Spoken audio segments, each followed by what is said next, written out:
Good morning, dear students. Today we are going to see a new lesson, Glimpses of India. In this lesson, there are three sections. The first one is a baker from Goa.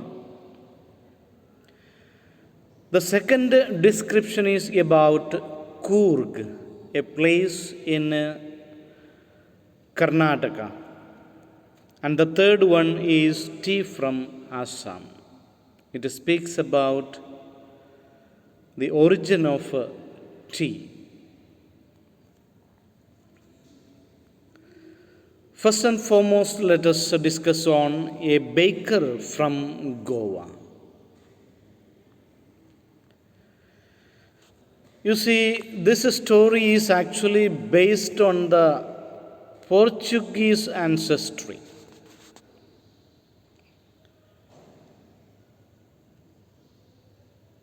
The Portuguese ruled in Goa,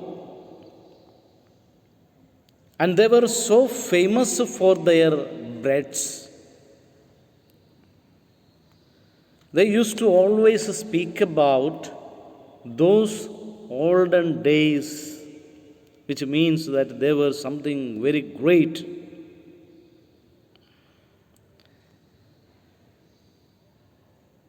They ponder, they meditate over the past and tell them that though the Portuguese have left Goa, the bakers of bread still exist. If not the original ones, their legacy is being continued by their sons. So, generation to generation, the quality or the talent of making better breads are handed over to the children, and it is followed up even till date.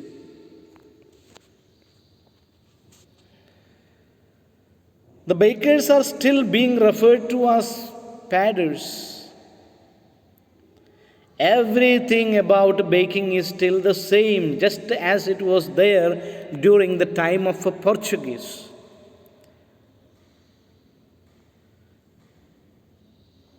The sound of their arrival and the thud of their bamboo stick can still be heard just like the olden times. So the baker used to go to various houses with the different types of breads. And when they used to reach every house, they used to make a sound with this bamboo stick which they carried along with them. So that was the sign that meant that they were about. The narrator recalls that the baker acted as their friend and companion during their childhood days in Goa. So it was a great joy for them when they met this baker. He used to come twice a day, once in the morning when he went to the house to sell his loaves, and then in the evening while returning back with his empty basket having sold the loaves. It was the sound of his bamboo stick that woke the children up. So some of the children wake up just by hearing this voice of the bamboo sticks. They were so excited to meet him and choose from the bread bangles or kankan he made especially for them. So, along with the breads that he made such a kind of breads which children would like. The shapes were like bangles or kankan.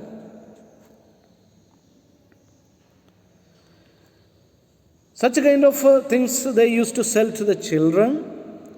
and the real loaves will be sold to the grown-ups. The baker often made a musical entry with a bamboo stick. So here the narrator is actually speaking that a musical sound was created with the thudding of this bamboo stick. His one hand supported the basket on his head while the other banged the bamboo on the ground. He would go house to house and greet the ladies before handing them over the loaves. The parents would scold the children and make them stand aside. But as eager as they were, they would climb a bench or the wall to peep into the basket. They did not even bother to brush their teeth before having those bread bangles, because it seemed unnecessary effort for them to pluck mango leaves from the branches to use them for brushing teeth. Earlier in the olden times, even still these days also we can see that some people are using the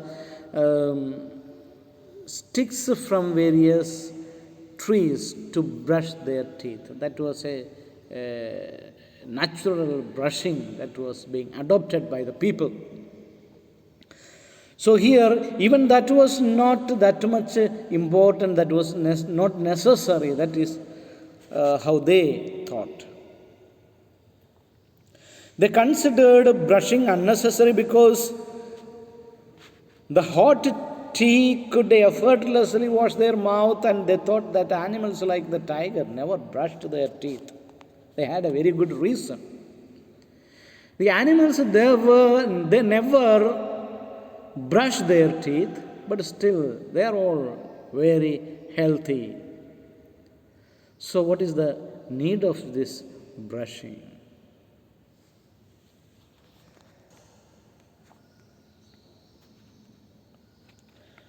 Bread is an important part of the Goan culture, and it's evident from its presence at every important occasion. Wherever some special functions like marriages,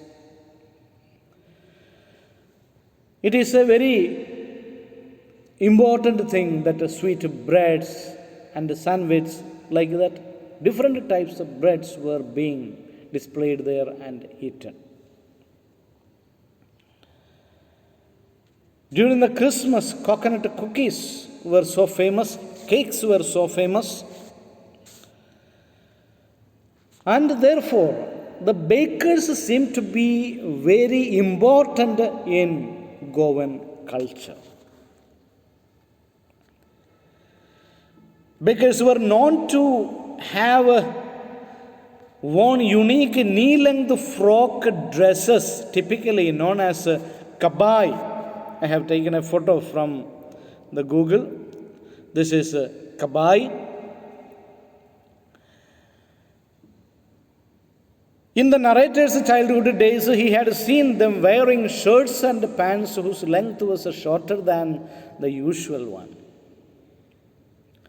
It was a part of their identity, so much so that even if someone wears that trouser length, people used to call them a baker.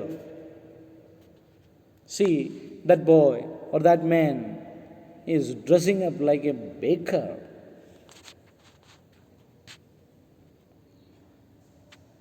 Kabai.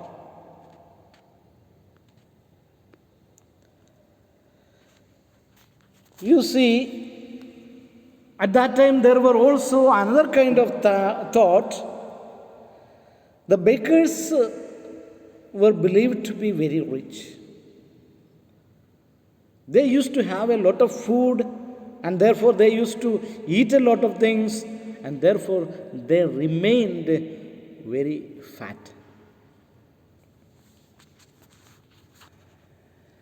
The baker had a way of making monthly record of bills on a wall using a pencil and then collecting the money at the end of the month. So nowadays we have actually the computer system for accounting, But at that time, they used to write down all these things on the walls.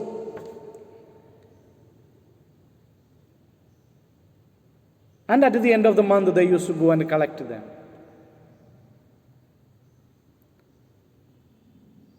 As I said earlier, the baker was usually fat, which was a proof that he had a lot to eat, and hence was a proof of his richness.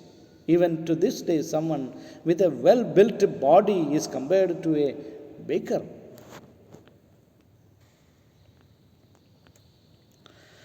So, now we are getting into the second section of this chapter, that is about Coorg. Mysore is a very known place. Many of you might have sometimes visited also. Nearby that, Coorg, a very good place for visiting while doing your picnics. So this place is in Karnataka. You see a very beautiful scenery that is being set up. It's a place so beautiful that it seems like a piece of heaven.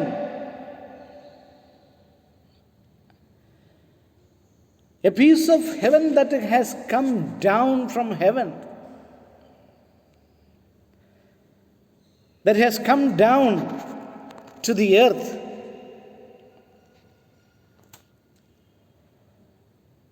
A very heavenly atmosphere is felt at this place. It is somewhere between Mysore and Mangalore.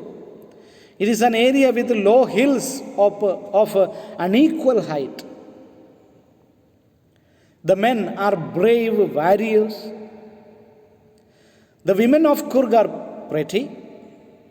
The place has a very variety of wild animals also. We will be seeing some of them in these photos. You see, this is the evergreen forest of that particular Coorg. This Coorg is also known as Kodag. It is one of the smallest districts of Karnataka. 30% of the area of Coorg is covered with evergreen rainforest. And the place receives rain for most part of the year, especially during the monsoon season. So, here in Gujarat, we get usually the rains in the monsoon season only. But here in Coorg, other times also they receive rains. The period from September to March is ideal for visiting Coorg. The weather is pleasant and there is some rain which makes it worthwhile. The air is filled with the strong fragrance of coffee due to the abundant coffee plantation.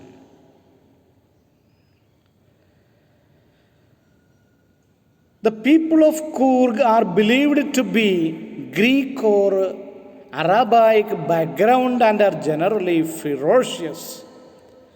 This theory came into being because of their dressing style. They are generally seen wearing long and black coat with the embroidered waist belt known as kufiya. Kufiya is similar to the kufiya worn by Arabs and Kurds. It is also rumored that some people of Alexander's army could not return to their homeland and so settled while returning from the south. The people of Coorg marry each other and their culture as well as rituals are very different from the ones followed by the Hindus.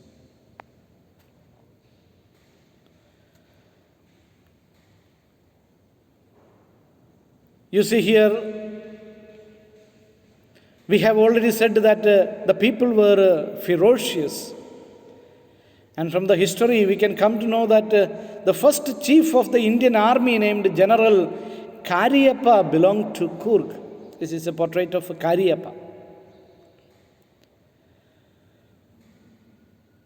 Also, there are the only people, these are the only people permitted to carry firearms freely, unlike others who need a license. This shows the Kurgis are reliable too. People there are very hospitable. They welcome everyone there. They are always ready to entertain with the stories of their ancestors. They are known to be independent, ferocious, and brave, which is evident from the fact that the Coorg regiment in the Indian Army has received the maximum number of awards of bravery.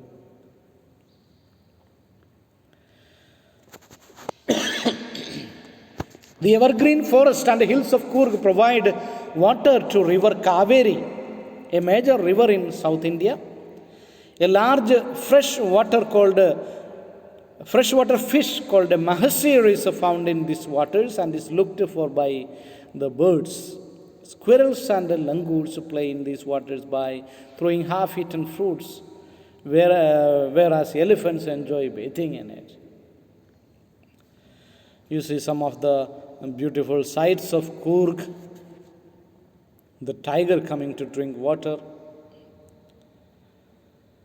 langurs, birds fishing, the waterfalls are there. This is what we said,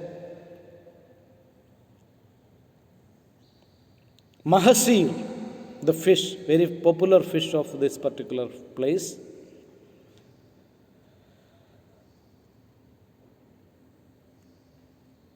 The tourists who visit Coorg to relax in the natural beauty of the place also get attracted towards the various adventure sports activities available like river rafting, canoeing, rappelling, rock climbing, and mountain climbing. The hills have various paths formed by footsteps of walkers who trek there. Many people go on walk to climb up these mountains. While taking a walk in their region, one may find a variety of animals around them. Birds, bees, butterflies. All of them fly around you while squirrels and langurs keep an eye on you from the trees. Wild elephants can also be found in Coorg. To have an overall look at the beautiful city of Coorg, one must climb up to the Brahmagiri hills. Coorg is surrounded by astounding places of beauty like the island of Nisargadhama and Bailakupe, which is India's largest Tibetan settlement. Monks wearing red, orange, and yellow colored garments can also be found in the district of Coorg, where their lifestyle is a fascinating view for the travelers. A mix of diverse cultures can be seen here, which represent the heart and soul of India. A few more sight of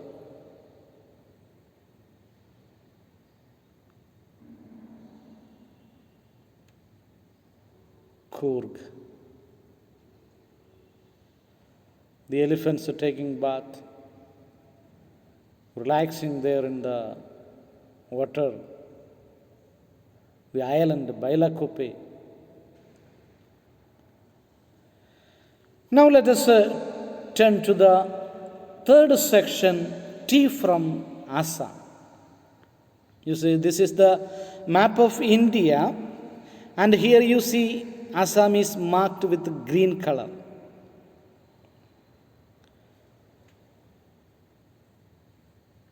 The scene is set on a train station where a tea vendor asked the two friends if they would like to buy some freshly made hot tea. They decide to have 2 cups of tea, joining almost everyone else in their compartment.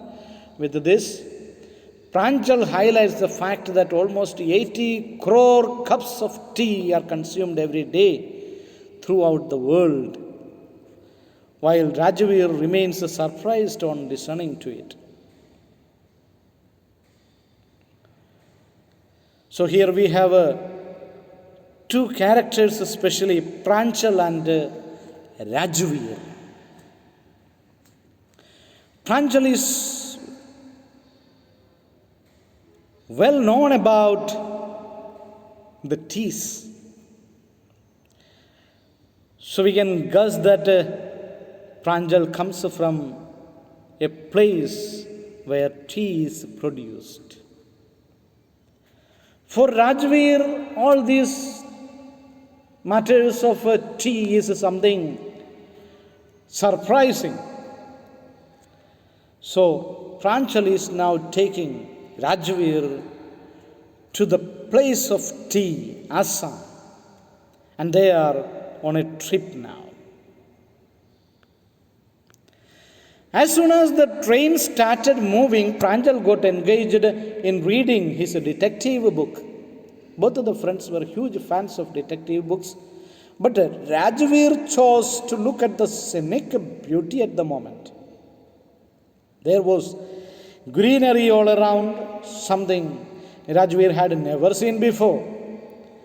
After the green paddy fields came tea plantations. As far as he was able to look, only tea bushes were visible. So much so that the narrator compared it to a sea of tea bushes. In the background, there were hills with a dense forest. In between the tea plantations, there were orderly rows of tall and strong trees that were moving because of the wind.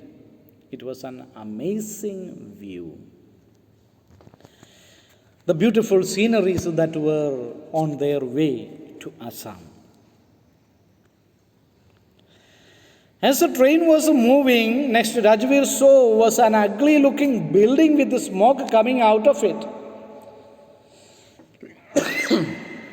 It was a tea garden. Rajavir got excited, but Pranchal, who had seen all of it during his childhood, didn't match up to his friend's level of enthusiasm.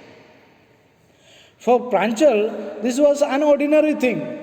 He used to say this from his childhood onwards. Therefore, it was nothing special for him. But for Rajavir, it was something new. He had never seen these things in his life, and therefore, all these things looked something different.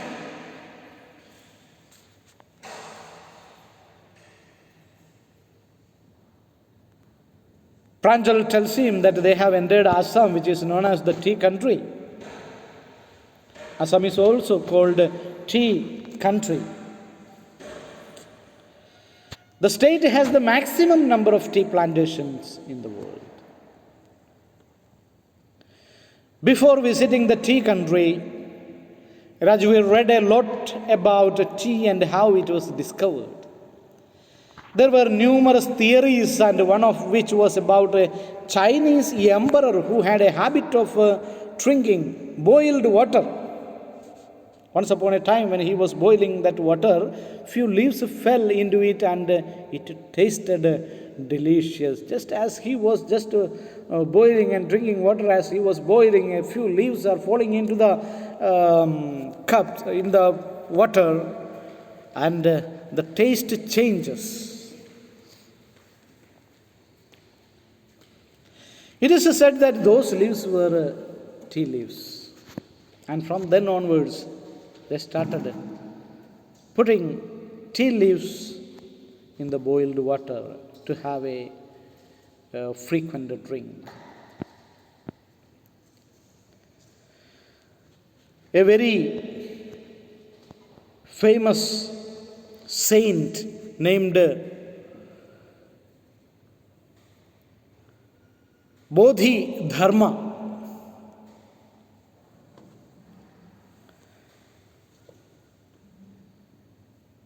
He was a Buddhist monk.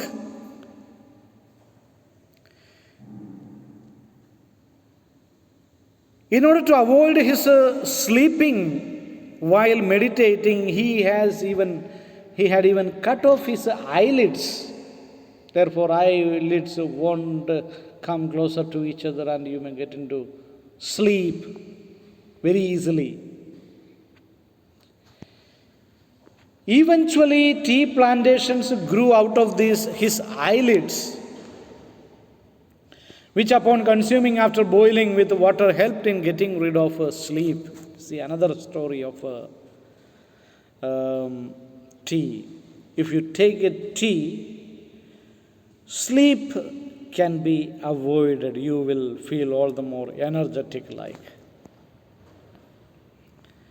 Further, Rajavir highlighted a few facts that stated that tea dates back to 27,000 BC. From the books he is getting all this. And was first consumed in China. All such words such as chai, chini have originated from Chinese language. Tea was introduced to Europe quite late in the 16th century, where it was considered to have medicinal properties.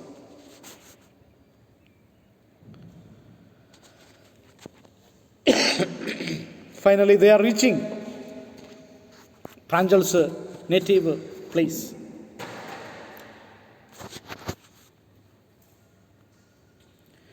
The train had stopped and the boys reached their destination, where they gathered their luggage and deboarded the train, only to find a platform that was too crowded.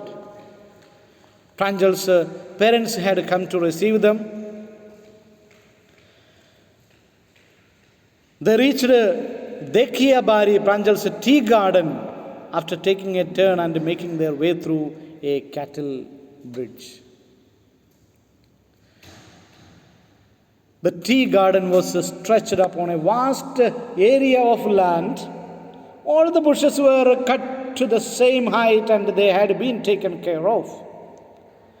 On the fields, tea pluckers were seen wearing an apron and carrying the bamboo baskets in order to pluck the freshly sprouted leaves. You see the people there with the baskets, collecting the tea leaves and putting them in those baskets. On their way to the fields, Pranjal's father gave way to a tractor which was loaded with the tea leaves.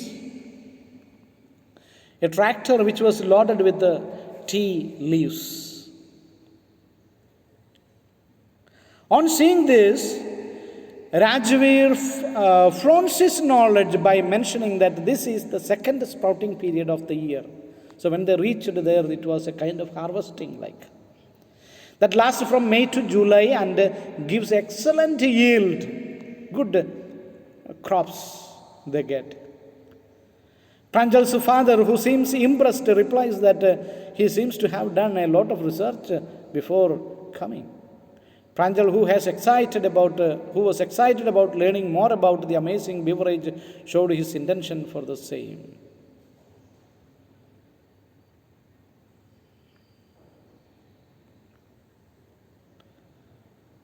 A beautiful scenery of Assam tea plants.